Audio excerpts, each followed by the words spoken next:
Hey there, friends and running fans. This is Amby Burfoot, welcoming you to the latest episode of the podcast, Running State of the Sport. And this is George Hirsch, your co-host at Running State of the Sport. In every issue, we talk to the smartest, most informed, most influential, and sometimes fastest runners on the planet. This week, we have a wide-ranging conversation with Nicholas Thompson, age group marathon ace and CEO of The Atlantic. Nick's new book, The Running Ground, is being released on October 28th. It's a father-son memoir about his amazing but troubled father, who was himself a 3-hour marathon runner, and also all of Nick's ups and downs in the sport before he finally found a balance that allows him to achieve peak performance in running, family life, and company leadership. Before Nick took his current job at The Atlantic, an American institution that goes back to 1857, he was online editor at The New Yorker and top editor at Wired magazine. Since Amby and I both come from a writing, publishing background, we enjoyed discussing that aspect of Nick's hyper-busy life. We feel safe in saying he's the country's fastest marathon runner among those who are also CEOs of significant businesses. But before we chat with Nick, let's talk a little about some of the most recent news in running. Amby, what have you been looking at lately? Well, of course, we were all tuned into the Chicago Marathon, which was sensational this year, as it always is. There was a lot of good news this year, and I feel still a tinge of sadness. In the men's race, Uganda's Jacob Kiplimo, who's already the world's fastest half marathon runner, actually scared the marathon world record. He passed halfway in 60 minutes and 16 seconds, and then he took the lead. At that point, I honestly thought he was going to come very close to breaking 2 hours, or at least sneak under Kelvin Kiptum's world record of 2:00:35 from Chicago in 2023. Kiplimo didn't manage that. He slowed quite a bit, actually, over the last 3 or 4 miles, but he still won in 2:02:23. Not a bad second marathon performance for him. On the U.S. front, Connor Mantz was simply unbelievable in running 2:04:43, a big new American record in the marathon. He almost never has an off day, it seems to me. And boy, he delivered in Chicago, despite the pressure of all the eyes that were on him, because we all knew he was gunning for that record, which makes it extra difficult to get there. George, I'm going to let you talk about the less exciting news from Chicago. Less exciting, Amby. I'm sure you're referring to Ruth Chepngetich, who had set the course record and world record in Chicago a year ago. It was a mind-bending sub 2:10. She ran 2:09:56, 2 minutes faster than any woman has ever navigated the marathon before. And then she went on, of course, as we all know, to fail a doping test in March of this year.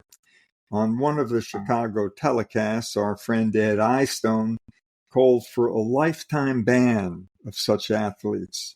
Of course, that's not the way the current rules work. Most bans are for 4 years at a time, and a few days after Chicago, we learned that Chepngetich's situation had changed from a provisional ban to an official 3-year ban. She apparently received a 1-year reduction for cooperating with the investigation. The most interesting aspect I found, Amby, of Chepngetich's ban was the news that investigators had seized her mobile phone. There they found photos of testosterone products and other banned drugs, as well as some text messages. None of these were directly incriminating, but they certainly looked suspicious.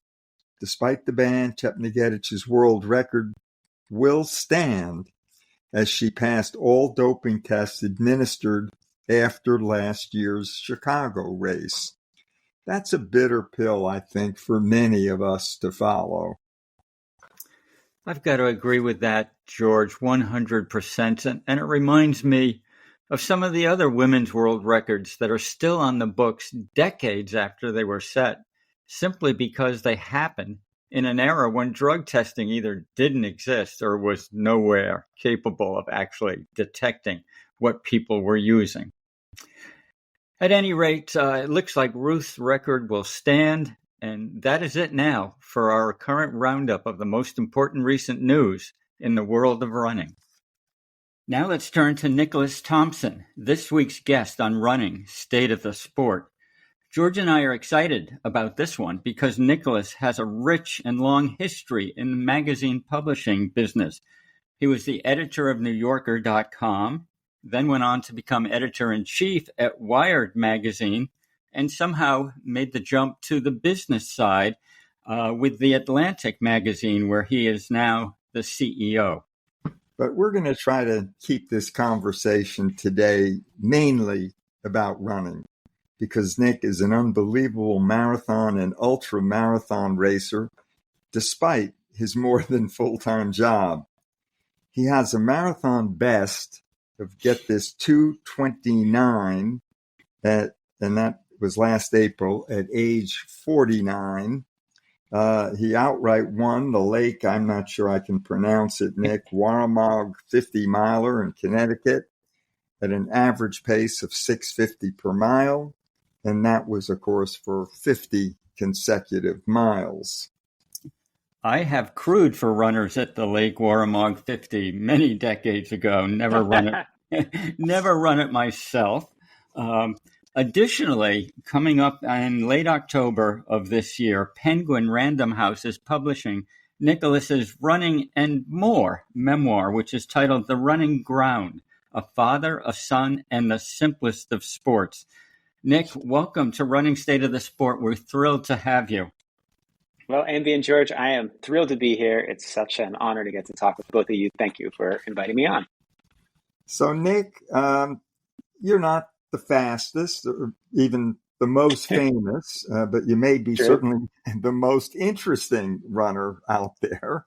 So please tell our listeners a little bit about you, your age, where you live, your family situation, what your days are like, what happens after the morning alarm goes off. Well, the morning alarm goes off. I start work for a little while.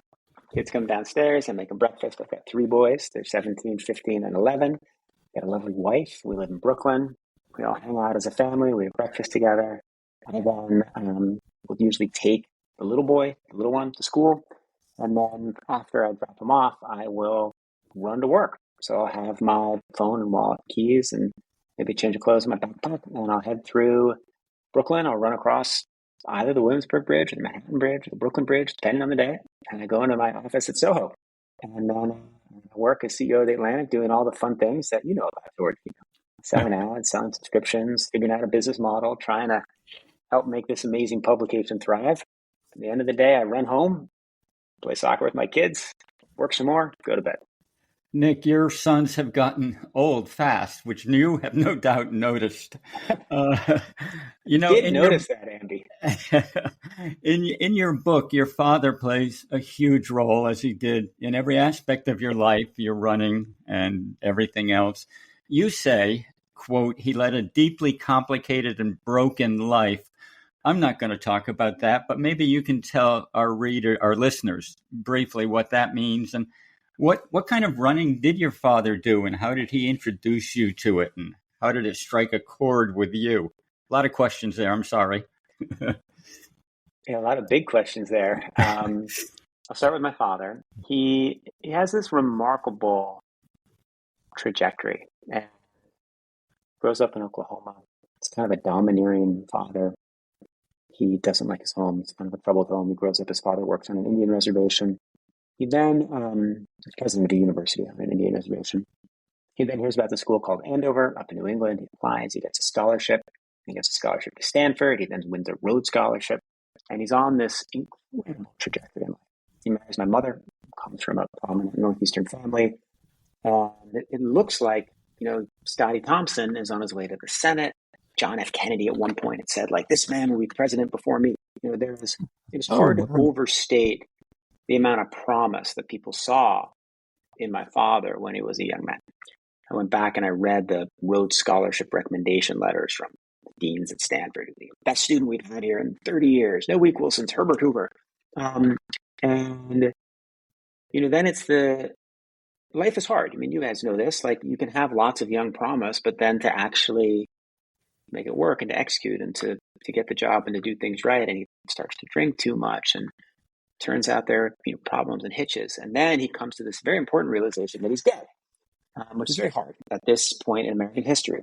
It's, you're past the point where you would have, as Calvin Trillett wrote, you're past the point where you would have just stayed in the closet, but you're not at the point where you're accepted, right? And so he kind of divorces my mother, moves to Washington, height of the AIDS epidemic. There's lots of trauma. And this is when he really starts running, right? And he's trying to hold his life together. And running is this centripetal force that kind of helps keep his life in control.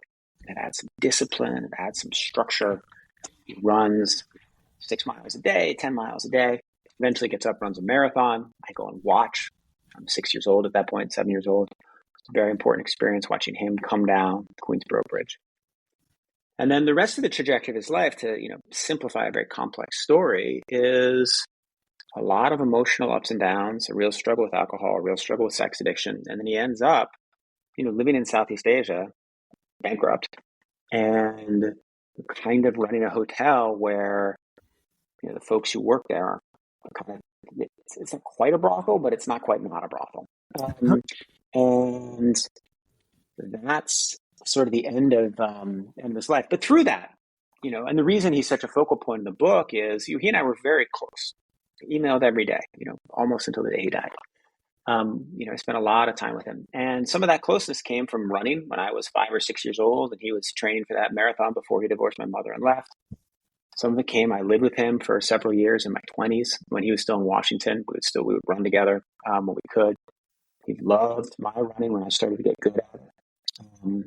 So it was it wasn't the only way we connected. We connected through all kinds of things. He was obsessed with my career and always wanted the best for me. But running was a big part of our relationship.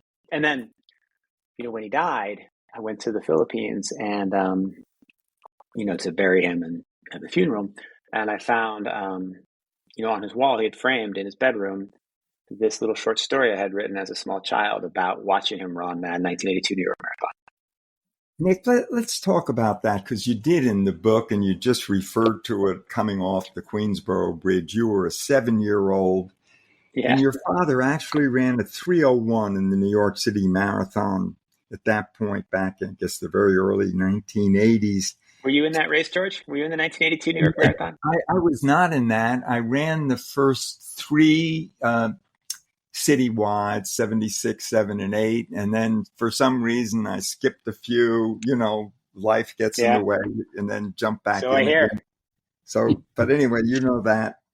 But I want to get your recollections. You were a 7-year-old. Your father was running this great big deal New York City Marathon. You were at that really exciting part of the race. It's almost like a down into an arena coming off that bridge.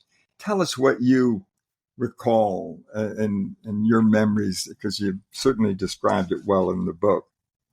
Yeah, I remember I went there and I was there with my nanny. So my mother, I had 2 sisters. My mother raises the 3 of us, and we have a nanny who helps take care of us. And she and I had grown up in Boston, so we traveled south to the race. And I remember I had brought him orange juice, because that was the performance enhancing drink, the equivalent of bicarb back in the early 80s. And I had brought him a glass of orange juice, and then I brought him another pair of shoes, like big, gigantic, clunky New Balance training shoes, probably 4 times the weight of what people race in today. And I remember waiting for him, watching the top runners, and not really having a sense. He must have been, 30 minutes behind the top runners at this point. And just watching the runners come by. And I didn't see him. I think he saw me, and he comes to the side. I remember him kneeling. I remember his hair sweaty. He was very hairy, lots of hair, right? And so he's wearing, I think he's wearing a singlet, You can see the hair on his back and his shoulders, and it's all wet and soggy. And I gave him the orange juice, and I gave him the shoes, and he changed his shoes. I took the old shoes, and then he, zipped off along. And I remember I just was incredibly proud of him. It seemed like he was running fast. It seemed great. And then we went and found him at the finish line, and he had just missed breaking 3 hours. I remember feeling a little bit of guilt. Like, what if he hadn't switched the shoes? Like, maybe he would have gotten 3 hours, but he said he needed to switch the shoes. It wasn't a minute. I can't remember his exact time. It was 3 hours, 51 seconds, I think. I don't think it would have taken 51 seconds to change the shoes, but who knows? But he always said that the emotional lift he got from having me there was what carried him through the last 10 miles. So I will take credit for him getting as close as he did.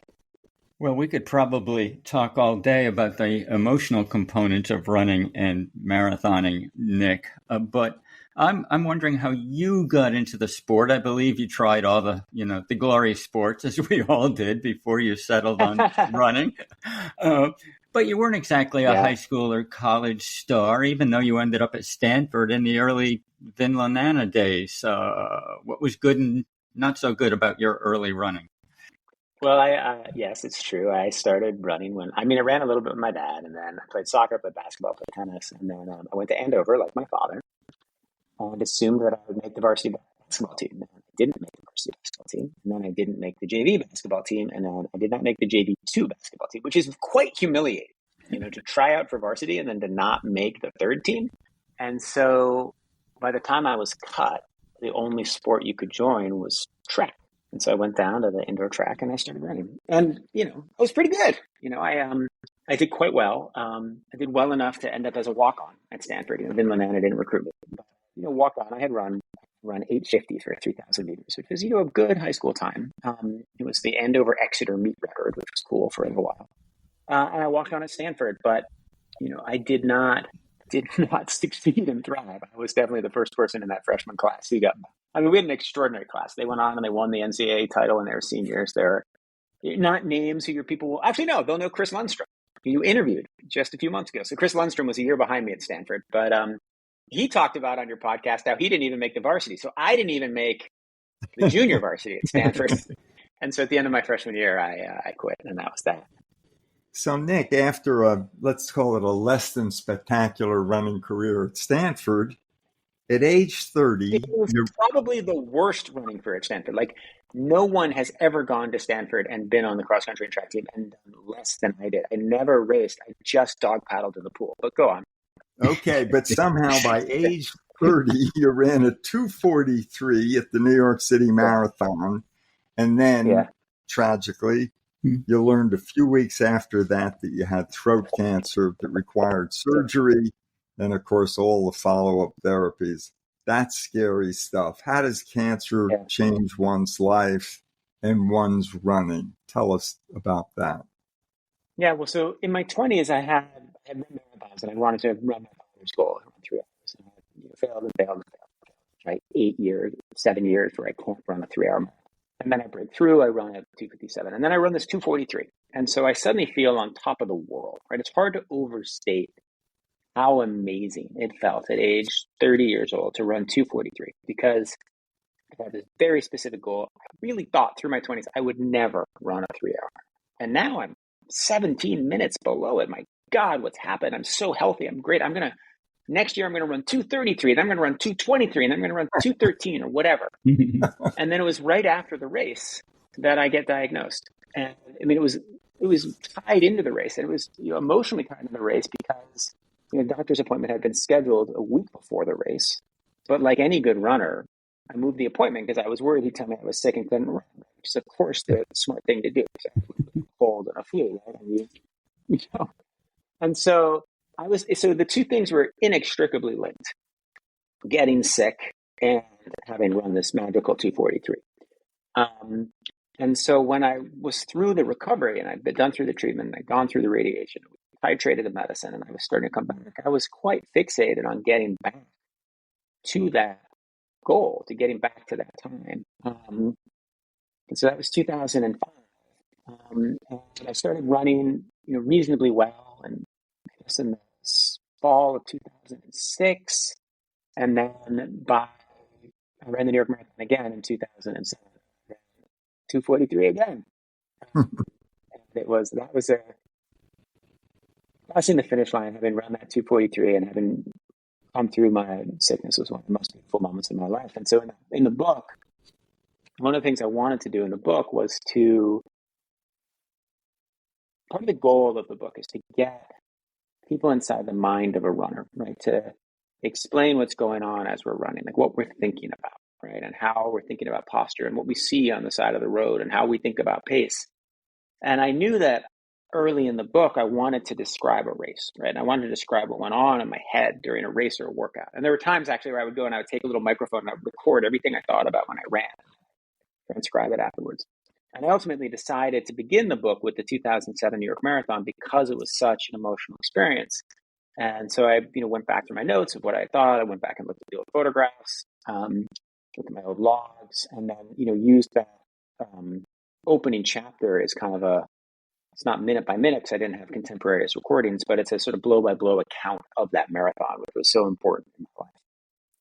I'm going to comment at this point, Nick. One of the things I thought you really succeeded at in your book is not overwriting all those personal running experiences. We've all read perhaps a few too many books where someone goes on and on about the euphoria or the runner's high or the navel gazing while running, all of those things. And you did a good job of getting into it and being very specific about the emotional and inside the runner without overdoing it. So I appreciated that. Thank you. We're going to move on. Of course, replicating 2:43 after cancer was great. And you probably thought again that 2:13 was right around the corner, but it didn't happen. At that point, I was like, I thought 240 was the next 10 years. All I wanted was to break 240. And the next 10 years or some period of time, you mainly ran 2:43 and 2:45 over and over again until you had a really dramatic breakthrough in 2018 and 2019. You got down to, you chopped off 15 minutes to 2:29. So how did that happen? Well, that's a big question too, Amby. So in between the 2007 2019 Chicago Marathon, I run 15 marathons, and they're all 243, 244, 245, 242. I run 239. The year of Hurricane Sandy, I run the Philadelphia Marathon after New York, and I run 239. Other times, it's all identical. And sometimes I run them fast. I'll run like 118, 125, and sometimes I run them the other way, 123, 120. Right? I just always end at the same. Lots of different roads to get to the marathon. You can begin them lots of different ways. You can train lots of different ways. You'll always finish at the same time. Then what happens is the year after my father dies, which I don't think is a coincidence, Nike writes to me, at this point, the editor-in-chief of Wired, and they say, hey, we're starting this program for civilians who are really interested in running. Obviously, they're writing to me because I'm the editor-in-chief of Wired. And do I want to participate? I say, of course I do. And so then they just put me on a structured training routine. And starting in the spring of 2018, maybe it's in the summer of 2018, I start working with this coach, Joe, with this coach, Steve Finley, supported by Brett Kirby and Joe Holder. But Steve Finley writes out a series of things I'm supposed to do. And so my intensity goes up, my mileage goes up, my focus goes up, my diet improves. And I think the easy answer is I took 15 minutes off because I trained harder, right? And I did more VO2 max workouts, I did more threshold workouts, increased my mileage. The really interesting answer is that what he had to do was convince me that I could go faster than 243. Right? Convince me that I could be faster than the person who had run at 243 before he got sick. Convince me that a deep psychological. Running is so psychological, and we were held back so much. And I needed Steve through this very complicated process, and not by telling me and not by standing up and banging his chest, but just by assigning workouts that would kind of change the window of possibilities in my mind. He convinced me at a deep psychological level that I could go faster. And so I went a lot faster. There's a lot of midlife runners that would love to delve a little deeper into that training, Nick, and would appreciate some of your training descriptions, what you were doing with Steve. You said your mileage was up and how much, and your specific workouts, the quality of the workouts, what was Yeah. happening there, just the whole thing, even I should indulge this moment, right? Like in the process of writing this book, the feedback I always get is that no one wants to hear about your workouts, Nick. Really, no one does. But on this podcast with George Hirsch and Amby Burpett, I can do it. So let's do it. All right. So in that long period, I was running maybe 55 miles a week. Maybe I would hit 60. I was worried if I went above 60, I would get injured. I would maybe once a week, I would go and I would run some kind of a tempo run, sometimes at the Central Park Track Club around Central Park. In the sort of the new thing, what I started to do, we increase the mileage, right? So we start and we go up to 65, and then we go to 70, and then we go to 75. Right? So we're increasing the mileage. I'm switching from one workout a week to 2 workouts a week. And I'm doing different kinds of workouts. So Steve has me doing like 16 by 400. At one point, he has me do like, I don't know, 24 by 200 or 30 by 200. Wow. Stuff that I wasn't remotely doing when I was running those mid 240s. And he was doing that to just remind my body of how fast I could be, to remind myself of like how quickly I had been able to run around the track when I was young. And then I do lots of, my favorite workouts were like 3 by 2 miles. All of the workouts, one of the things he always structured them to do was to finish them faster than I started. So I would do 3 by 2 miles at like 5:50, 5:40, 5:30. Or I would go and I would do 6 by a mile at like 5:40, 5:35, 5:30, 5:20, 15, right? And so he would give me these workouts, and maybe once a week it would be a threshold workout. So maybe 3-mile repeats, 2-mile repeats, and then the other day it would be 800s, thousands, or miles. Workouts would always be different. They'd always vary. And then on the weekend, I'd run a long run. And then towards the end of the cycle, he would add some quality into the long run. So I would do 10 miles at, let's say, 6:45 pace, and then 10 miles at 5:50 pace, or maybe the last 2 miles down at 5:50 pace. And he told me later that he learned very quickly that I would do the track workouts he prescribed precisely. Right? He said to do 8 by 1,000 with 90 seconds rest. I would do 8 by 1,000 with 90 seconds rest. And he said to run the first one at 320, I would run the first one at 320. And then he also figured out that if he told me to run 18 miles on the weekend, I would run 22. If he told me to run 20, I would run 24. And so he then started to he would tell me exactly what he wanted me to run on the Tuesday and Thursday workouts. And then he would kind of lie a little bit on the Saturday, Sunday workouts. So that was the first 2 cycles. And then we added a 4th day of quality during the week where I'd run 10 to 12 miles at about 6:40 pace. We then later cycles added strides. I increased the mileage slightly, though I don't think I ever went above averaging 75. And then he would, the other smart thing he did is that early in a cycle, and again, I trained, probably 5 cycles with him. So fall of 2018, spring of 2019, fall of 2019, spring of 2021. So 4. He also would add hill workouts in the beginning of a cycle when you don't want to put someone on the track and say, hey, go run 1,000 at 320 or run 1,000 at 330 because they're out of shape. They're not in race shape, because then their mind will get confused. You want them to get in shape before you start having them run distances, paces, places where they're familiar. And so he would very smartly early in a cycle have me doing hill repeats or 5 minutes on, 2 minutes off, that kind of workout. And then the interesting little hitch is that most of my running is to and from the office. So I'm running, the office is 5 miles away, more or less. And I would go in. So some of these workouts, I'd be wearing a little backpack or a fanny pack.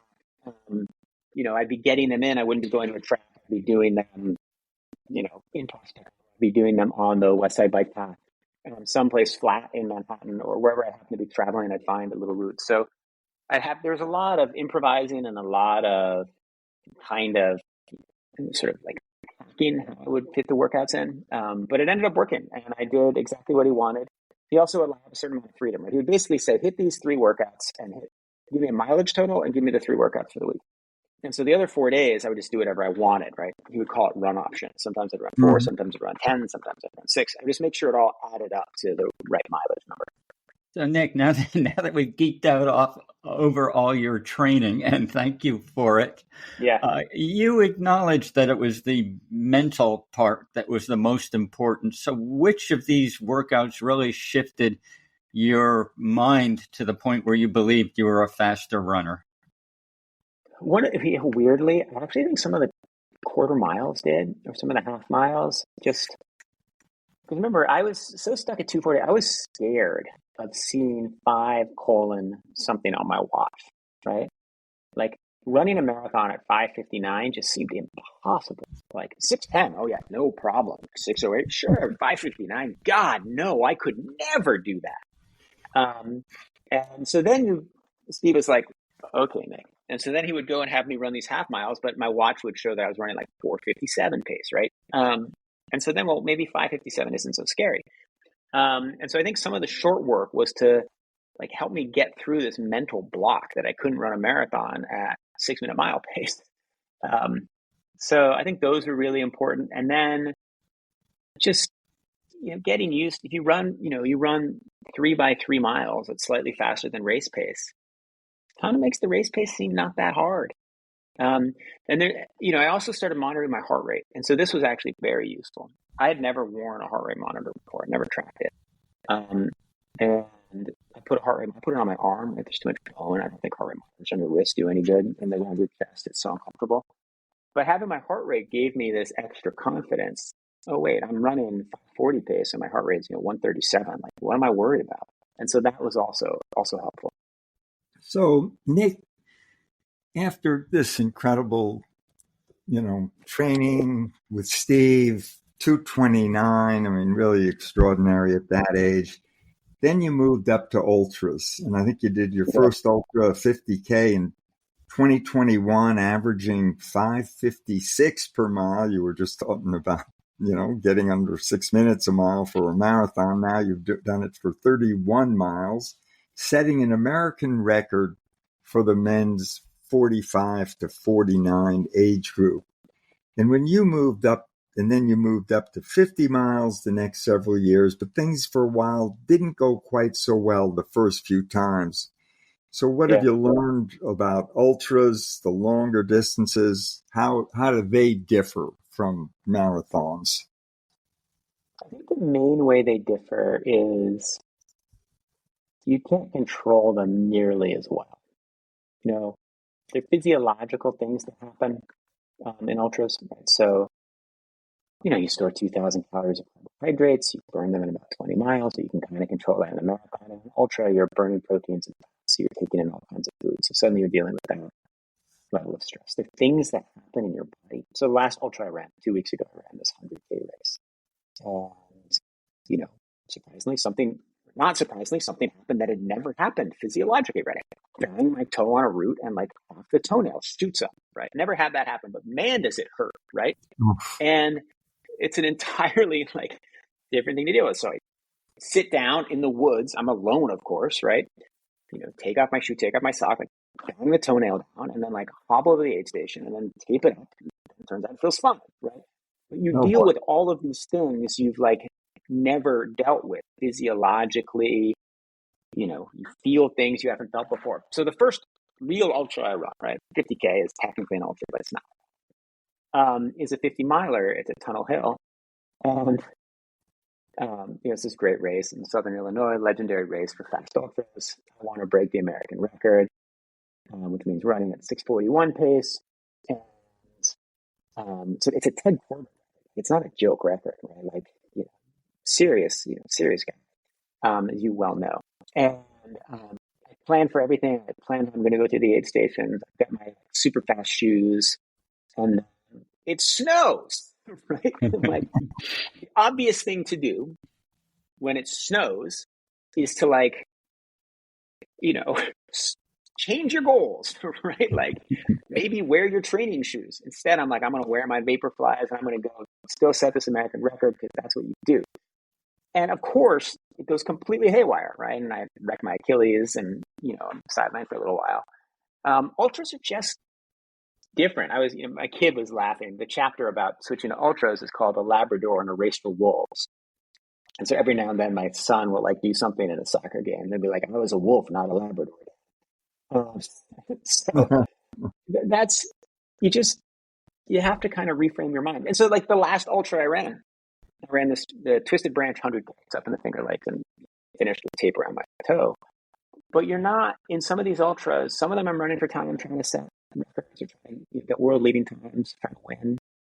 like the Twisted Branch race, all I was doing was trying to finish before the sunset. That was the goal. So you just have very different goals in some of these races. Nick, George and I have been trying to educate ourselves a little bit about ultras in the last year because there's a lot going on in that arena now. And one of the strange things is that the guys who are out there, running all day, as you just said, or trying to finish before sunset, are so into little micro tools that might take a second per mile off their time or a second per 50 miles or something. Everybody's out there with doing ultra high carbs, much higher carb consumption than we used to, green powders, red drinks, sodium bicarbonate, sauna, heat training, and all sorts of stuff like that. How much of that have you delved into, and have you had any positive experiences from any of those? So first off, I'm going to answer the question, but I'm going to question the premise. I think that definitely, there's the David Roach school of ultra running. He's amazing. Bless him. I'll talk about those things. There are also a lot of guys and girls with long beards, grizzled, and they sleep in the car and move from race to race, and they smell terrible.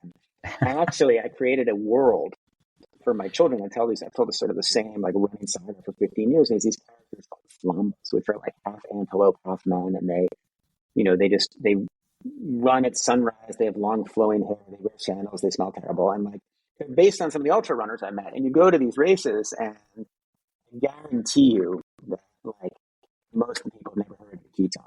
Okay, that said, to answer your question, I of course am interested in all of the sort of performance enhancing stuff. So I think saunas do help, right? And I actually started doing them in the last year. I did them before Waramaug. I do think, I had my hematocrit and hemoglobin levels measured. They're a little bit low because I've been a pescatarian, vegetarian, vegan my whole life. And so sauna seemed like a way to improve that. So I did some sauning before Waramaug. I ran great at Waramaug. So maybe it helped, maybe it didn't.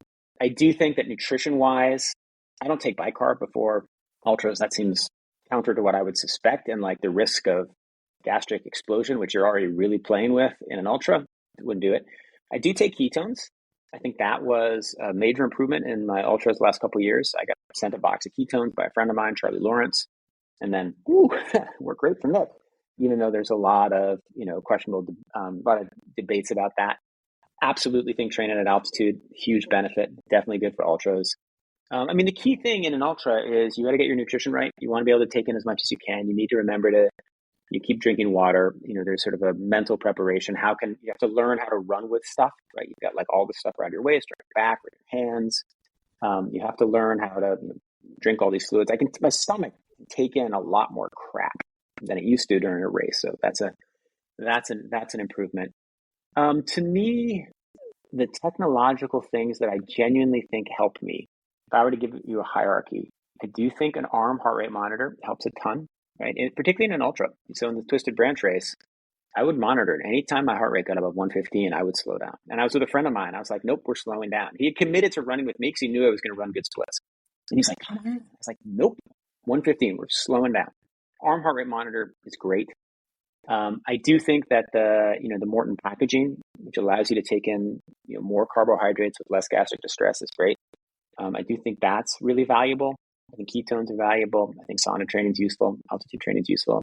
And then shoes are amazing. Right, huge variation on them. They now have carbon plated shoes for ultra running. I think that's useful. I use a pair of those. So those are my interventions. But I also I don't know, I drink beer and eat pasta before the race. So it's not that different from my dad in 1981. Nick, let me ask you, what's the best race you've ever run, and what contributed to your success on that day? Probably when I set the American record in a 50K.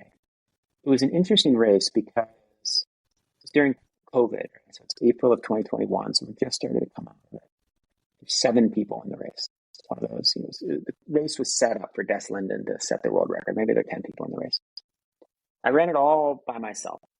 I started out in a little group, and then my splits, my 10-mile splits were something like 59-20, 59-19. Sorry, yeah, 59-20, 59-19, 59-18, something like that, right? I ran dead even the whole way. And I think what contributed to it, I trained really well. I had very good patience while I was running. I'm very good at running even negative splits. That's my strength. The most interesting thing was I was very scared the night before. I had just taken this new job at the Atlantic as CEO. It's a very complicated time in American history. It's April 2021, COVID, George Floyd, the administration. There's a lot on my mind. And I remember the night before the race, I was in Eugene in a little hotel. I was just scared, right? Like scared something was going to go wrong. Scared I was going to fail. Scared, like, what am I doing? Scared I'd wasted all this time. I should do. And him just saying, when you've got something hard, I give this advice to my children. When you've got something hard, think about something you've done that's harder. Right? And so I remember, thinking back about like times I had done workouts that were harder. I was able to sort of reframe the race mentally beforehand. And then when I got out there, I was able to just relax. And, I ran it to the exact maximum of my capabilities, but in an interesting way. And I didn't kind of like collapse right after I finished, but it was as though I had like titrated it perfectly, right? And had like 2% of my body left with 100 meters to go, and then 0 when I finished. So I think that was probably the best one. Nick, you've become the first podcast guest of ours to use the term titrated in the running discussion. So that's fun. George and I suspected we could talk to you for 3 hours, and I'm sure we could, but we want to be cognizant of your time and family commitments. I'm going to skip ahead a little bit here, and I'm going to ask you, if running is such a simple sport, which you say it is. When we run, right, we're all running sometimes just to be at one with the universe, right, and to see the stars and to feel the air and to listen to the songbirds, right? And some runners, that's what they're doing every day, right? And then some runners are optimizing. And to me, a lot of running is to get up to the top of the mountain and to get above tree line and to, run as the sun comes up. And I always try to find the most beautiful place. I'm always trying to explore. I'm trying to head off on a beat and go back over something I've gone before. And I'm trying to, free my mind as I run. And then sometimes I'm trying to optimize. And so there's a real tension between these two. I found a balance that works for me. To your question, I think for some runners, optimization is great, right? It's great to be able to set goals. It's great to be able to track towards them. It's great to be able to meet them. It's great to be able to exceed them. Other runners, let it all go. Don't buy any of that stuff. Like, don't worry about your heart rate monitor. Don't worry about anything. Just, get up and go out the door and feel the air in your hair, right? So there's a real balance between those two. That's part of the tension of the book and part of the tension in my life in the sport. We were talking just before that very articulate answer about running books, and I'm just curious, what are your favorite running books, or book 2 or 3 that have, you over the years that you've really cared about? Well, I love Once a Runner, and one of the joys of running for me is that my 2 younger boys, 3 sons, the older one goes on these wonderful long hikes with me. The 2 younger ones are both very intense soccer players, but they also run now. And so the middle guy was a great joy. I just gave him Once a Runner. I was like, he wants to be a miler. I mean, he wants to be a soccer player, but he does run some track races and broke 5 of the miles a freshman last year, which is cool. And so I gave him Once a Runner. I was so happy. And the book is kind of cliched, and you read it now, the writing's not that great, but it's just wonderful. And then I think Alex Hutchinson's Endure is just awesome. I think that's the best book about explaining how pain works, the science of running. I think that book is great. So I'll go with those. Those are both great ones. Each of you, what's your favorite book, George? I love the John Parker book, as you did. And I've gone back and read it again. And some of it is corny, but, it just, you love it. And you keep hearing that high school and college cross-country teams today are still reading that book. I think he really got under the hood of serious running. It was very special for me. Yeah. Amby? I think Roger Bannister's autobiography ranks way up there because I believe he wrote it himself, and he wrote it very shortly after running that incredible sub-4-minute mile. And he manages to balance the geeky and many of the things you were talking about a moment ago, Nicholas, about the transcendent aspects of running. So There are so many, but that's one that always comes to mind for me.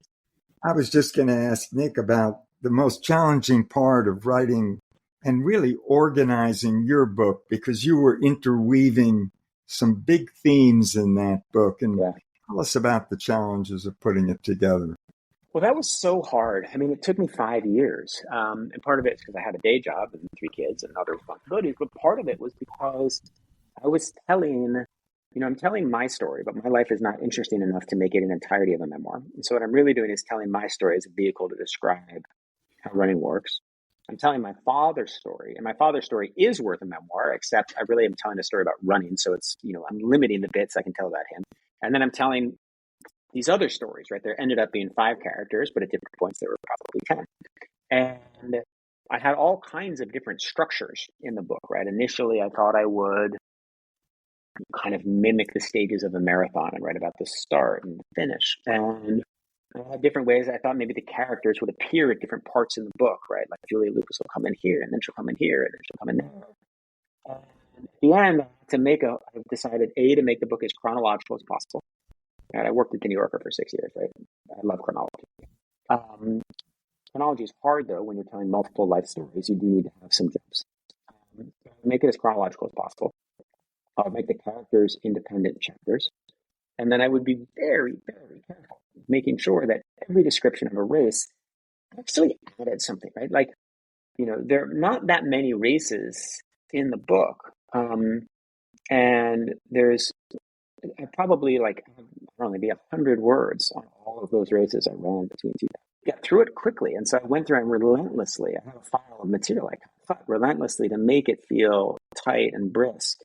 And that took a lot of work. So it's really the decision to be fully chronological. The key structural decisions were to start with the 2000 race, to sort of introduce me as a character, the first review called it Zen and the Art of Motorcycle Maintenance for Running, which was really what I was aspiring to do, in a way. I mean, obviously I'm not as good as that book, but do the best I can.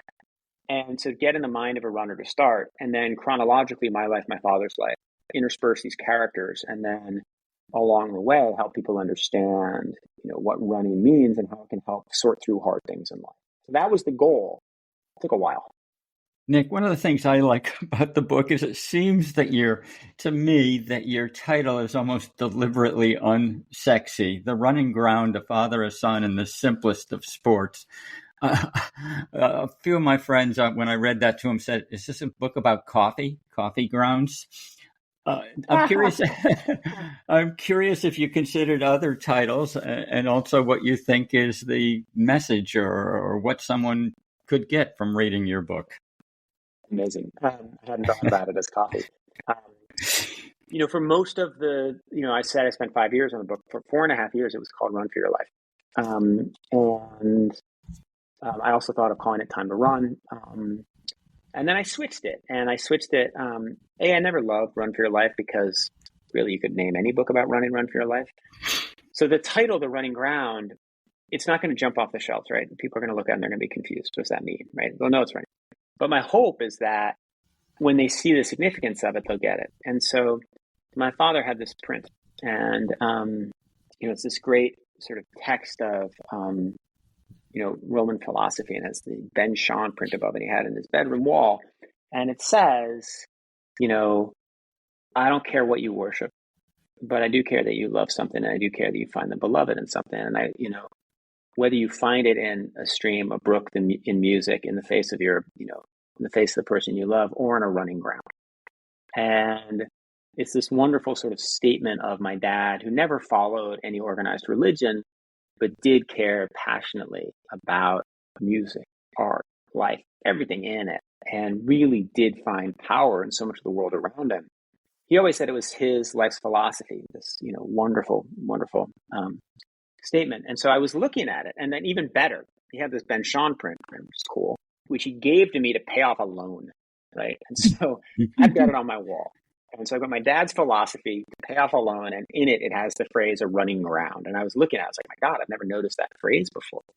And so I made it the title. And so, it means a lot to me because it connects back to my father. And, some people are going to read the book because they're runners and they want to, know how to be faster as a master's runner. Some people are going to run it because they want to know about men's gay liberation in the 1980s. Right? Some people are going to be interested in, CEO efficiency, right? Some people are going to be interested in, the relationship between like how it is that I had such a strong relationship with such a, anarchic father. And with all of those themes together, I thought The Running Ground is really the best title for it. Nicholas, thank you so much for spending this time with us this morning. We'll do another one in a few more months to cover everything we didn't get to. George? Yeah, thanks, Nick. Fun, informative, just a great, spending time with you. And I know the book's going to do really well. I thought it was terrific. Well, I mean, I love that you liked it. Great to talk with you. And I'm delighted you guys got to read an early version of the book. Amby, we claim to have some of the smartest runners on our podcast, and I think Nick Thompson fits the bill there. I'd love to get your thoughts about our really terrific conversation with him. Well, Nick is obviously brilliant beyond any description of it. You and I were both lucky enough to read an advance copy of the book, George, and I really took it as a son's love letter to his father. When I thought about it, I was telling myself, we all have strong, complicated feelings about our parents, I guess. But I have to say my dad was a lot more boring and not nearly as troubled as Nick's dad. What I found most interesting and compelling is that Nick's dad turned the family life completely upside down. And so you would expect that Nick was bitter and angry and using the book to react to his father. A lot of memoir writers do that, but Nick does the opposite. He sees his dad clearly, for sure, but he also sees the much good that he got in his life from his dad. And I think maybe this looking for the good is a helpful perspective for all of us. I was also very, very intrigued by Nick's use of various running devices. And it sounds like he's tried everything. He's had access to a lot of modern digital stuff. He's tried all the supplements and things are out there. He's a really excellent scientist experimenter. And along the way, he figured out what he likes, what he doesn't like, what works for him, and what doesn't. And it was really interesting to listen to that. George, what stood out the most for you? Well, a lot, Amby, and I just marvel at what Nick can fit into a 24-hour day. I mean, it's just extraordinary. He's a real hands-on father of 3 boys. He's a husband, he's a writer, he's a public speaker. He's the CEO of the Atlantic Monthly, which strikes me as a plenty full-time job right there. And let's face it, by any, description, he is an elite distance runner. And Amby, you and I remember way back in the day, Bill Rogers' famous words when he said, anyone with a full-time job is never going to beat me. And of course, that had a lot of Bill's modesty in it, because back then at that time, anyone with a full-time job or without a full-time job couldn't beat Bill. But nonetheless, the point was that running is, it's not a sideline, and not when you're going to run at the highest level of the sport. So that just fascinates me as to how Nick is able to organize all that he does. But the other thing, Amby, that really jumped out at me is he had been running at a perfectly good level. He was running, 240 style marathons up into his 40s. He got to, like 238, I think. I mean, very perfectly good. But then on an offer from Nike to train like a professional runner, they gave him a coach, Steve Finley, and of course he had the shoes, as all the top runners do, and a fueling strategy. And he was given workouts, 2 to 4, speed workouts, intense interval workouts a week. he was running, like Kiplimo or her career or someone like that. And at age 44, he runs the Chicago Marathon in 2:29. I mean, that just, well, Amby, that's just extraordinary. So, yep.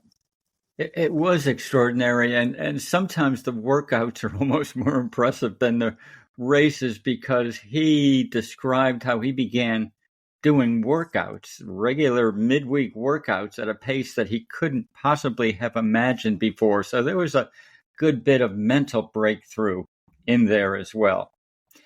Thank you, George. And that is it for this week's episode of Running State of the Sport.